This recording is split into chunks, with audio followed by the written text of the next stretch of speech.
நான் அறிந்த ஆரோக்கியத்தில் உங்களுடன் இணைவது லதா ராணி.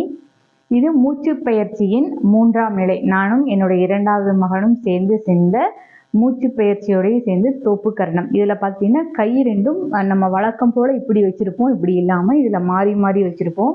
இது ரொம்ப ஈஸியாக இதை ஐடென்டிஃபை பண்ணிக்கிறது எப்படின்னு கேட்டிங்கன்னா, இந்த பெருவரலை வந்து நம்ம ரேகை வைக்கிறதுக்கு எப்படி பயன்படுத்துறது. இப்போ இதை கொண்டு போய் இந்த காதில் இந்த பகுதியில் ரேகை வைக்கிற மாதிரி இப்படி பிடிச்சிட்டோம் அப்படின்னா, 2 காதுலையும் இப்படி பிடிச்சிட்டோம் அப்படின்னா இது போடுறதுக்கு நமக்கு ஈஸியாக இருக்கும்.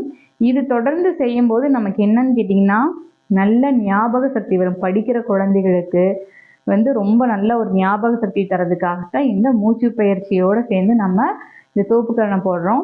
இதுலேயும் பார்த்துட்டிங்க அப்படின்னா, இந்த நாக்கை வந்து இப்படி மேலே வச்சுருப்போம். இந்த நாக்கை வந்து ஏன் மேலே வைக்கிறோம் அப்படின்னு கேட்டிங்கன்னா, பொதுவாகவே மூச்சு பயிற்சி நமக்கு என்ன பண்ணுன்னா, பிராண சக்தியை அதிகரித்து கொடுக்கும். அதாவது உடலில் ஆக்சிஜன் லெவலை அதிகரித்து கொடுக்கும்.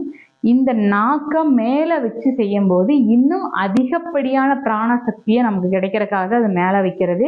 முதல் பயிற்சியிலையும் நம்ம அப்படி தான் பண்ணுறோம். 2வது தோப்புக்கரண பயிற்சியிலையும் இந்த நாக்கை மேலே வச்சுட்டு தான் நம்ம செஞ்சுருப்போம்.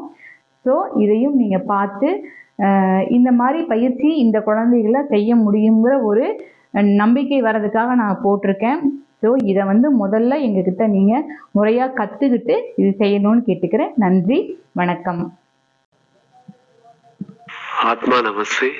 நாம் இப்போது சூப்பர் பிரெயின் ஆசனா எனப்படும் சிறந்த மூளை செயல்பாட்டிற்கான யோக பயிற்சியை செய்வோம். கிழக்கு முகமாக நிற்கவும், தோள்பட்டை அகலத்துக்கு உங்கள் கால்களை விரித்து வைத்து நின்று கொள்ளவும். இடது கையை உயர்த்தி வலது காது மடலை கட்டை விரல் மற்றும் ஆள்காட்டி விரல்களால் பிடித்துக் கொள்ளவும். தங்கள் கட்டை விரல் காது மடலின் முன்பக்கம், அதாவது வெளிப்புறம் நோக்கி இருக்குமாறு வைத்துக் கொள்ளவும். வலது கையை உயர்த்தி இடது காது மடலை கட்டை விரல் மற்றும் ஆள்காட்டி விரல்களால் பிடித்துக் கொள்ளவும். கட்டை விரல் வெளிப்புறம், அதாவது காது மடலின் முன்புறம் இருக்கட்டும்.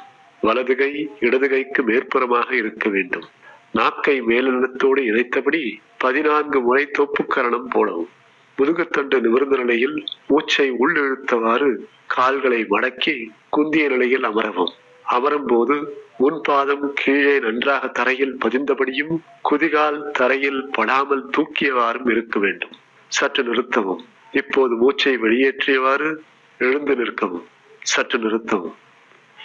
மூச்சை உள்ளிழுத்தவாறு தோப்புக்கரணம் போடுவது போல குந்திய நிலையில் அமரவும். சற்று நிறுத்தவும்.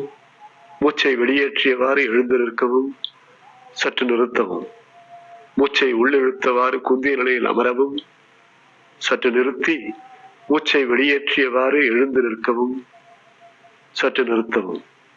மூச்சை உள்ளிழுத்தவாறு குந்திய நிலையில் அமரவும். சற்று நிறுத்தி மூச்சை வெளியேற்றியவாறு எழுந்து நிற்கவும். சற்று நிறுத்தவும். மூச்சை உள்ளிழுத்தவாறு குந்திய நிலையில் அமரவும். சற்று நிறுத்தி மூச்சை வெளியேற்றியவாறு எழுந்து நிற்கவும். சற்று நிறுத்தவும். மூச்சை உள்ளிழுத்தவாறு குந்திய நிலையில் அமரவும். சற்று நிறுத்தி மூச்சை வெளியேற்றியவாறு எழுந்து நிற்கவும். சற்று நிறுத்தவும். மூச்சை உள்ளிழுத்தவாறு குந்திய நிலையில் அமரவும். சற்று நிறுத்தி மூச்சை வெளியேற்றியவாறு எழுந்து நிற்கவும். சற்று நிறுத்தவும். மூச்சை உள்ளிழுத்தவாறு குந்திய நிலையில் அமரவும். சற்று நிறுத்தி மூச்சை வெளியேற்றியவாறு எழுந்து நிற்கவும். சற்று நிறுத்தவும். மூச்சை உள்ளிழுத்தவாறு குந்திய நிலையில் அமரவும். சற்று நிறுத்தி மூச்சை வெளியேற்றியவாறு எழுந்து நிற்கவும். சற்று நிறுத்தவும். மூச்சை உள்ளிழுத்தவாறு குந்திய நிலையில் அமரவும். சற்று நிறுத்தி மூச்சை வெளியேற்றியவாறு எழுந்து நிற்கவும். சற்று நிறுத்தவும். மூச்சை உள்ளிழுத்தவாறு குந்திய நிலையில் அமரவும். சற்று நிறுத்தி மூச்சை வெளியேற்றியவாறு எழுந்து நிற்கவும். சற்று நிறுத்தவும். மூச்சை உள்ளிழுத்தவாறு குந்திய நிலையில் அமரவும். சற்று நிறுத்தி மூச்சை வெளியேற்றியவாறு எழுந்து நிற்கவும். சற்று நிறுத்தவும்.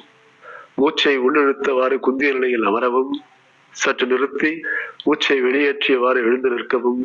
சற்று நிறுத்தவும். மூச்சை உள்ளிழுத்தவாறு குந்திய நிலையில் அமரவும். சற்று நிறுத்தி மூச்சை வெளியேற்றியவாறு எழுந்து நிற்கவும். சற்று நிறுத்தவும். இத்துடன் 14 முறை முடிவுற்றது. தாங்கள் இளைப்பாறலாம். நன்றி ஐயா.